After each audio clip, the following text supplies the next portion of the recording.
Trade is not quantitatively a really big deal in the economic outlook. I mean, it's hard to get numbers over 0.1% in terms of a direct GDP impact. But there's no question it's sort of like putting another layer of uncertainty on a lot of other stuff that CEOs and businesses have to worry about. You have Brexit to worry about. You have the Italian populist movement to worry about in the Eurozone. You have strong signs of slowing in the emerging markets. And from the economic data, it looks like the U.S. is slowing as well.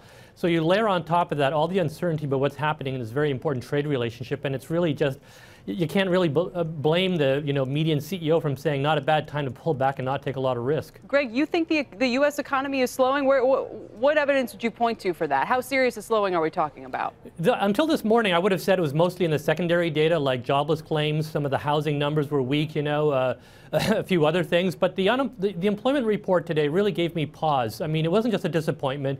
You saw a slackening in the 3-month rate of growth.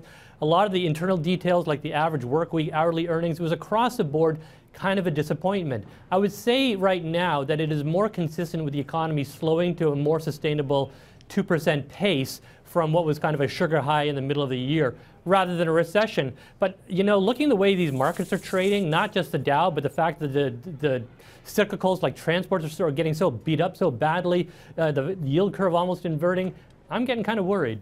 I would have thought, Ron, this morning that this data would be enough to give us a hike, but with a dovish statement, which would be good news for the markets. I'm a little bit surprised, and I'm no market pundit, by the market reaction. I mean, what's your takeaway here with the market's reaction to all of this? Well, I think it's, it looks on the surface like a Goldilocks number, but again, this was always going to be a double-edged sword. If it came out too strong, then you've got an aggressive Fed. If it comes out a little too weak, as Greg just pointed out, and it confirms the market bias that there is a weakening. Yeah, and I would, Greg and I may differ on the characterization of what happens next year, but growth recession or profits recession might be the thing that the stock market's most worried about.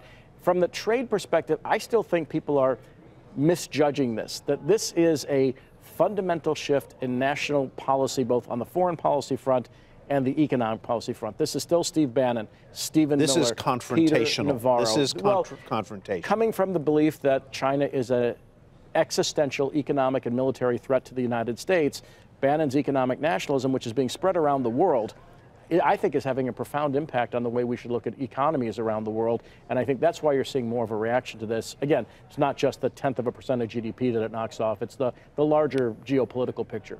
So why, Greg, did the post-Buenos Aires rally last exactly one day? Well, I would say that, first of all, I don't think it's really China that is the main, or the trade story that's the main driver here. I really think it's been the slow drip, drip, drip withdrawal of monetary accommodation. I mean, people keep forgetting this, but the Fed has been shrinking its balance sheet fairly steadily for the last year. You have Europe and the Bank of Japan about to do the same thing. You have had interest rates rise to the point that cash is a genuinely reasonable alternative to stocks or a corporate credit for the first time in a decade. I'm telling you, that's got to weigh on the economy. And we're seeing it showing up in the housing data. As to what's happening with China, well, this administration is not known for exactly being state-of-the-art in terms of its communications, I mean, my analogy for what happened in Buenos Aires is that, like, your teenage son comes up to you and says, "Dad, can I have an iPhone for Christmas?" And you say, "I'll think about it." And your kid runs off to your spouse and says, "Hey, Dad said I could get an iPhone." And I'm saying, no, I didn't say I'd get you an iPhone. I said I'd think about it. That's kind of what happened here. Sounds like an household experience. Yes. The Chinese said, "You have some issues. We'll talk about that. We'll work on that." I think the United States may have, perhaps for good, headlines, wanted to make that into something it wasn't. I don't think, in the end, the confusing messages will be material. We still need to find out whether the Chinese can offer enough to satisfy the Americans. We won't know the answer to that for several months.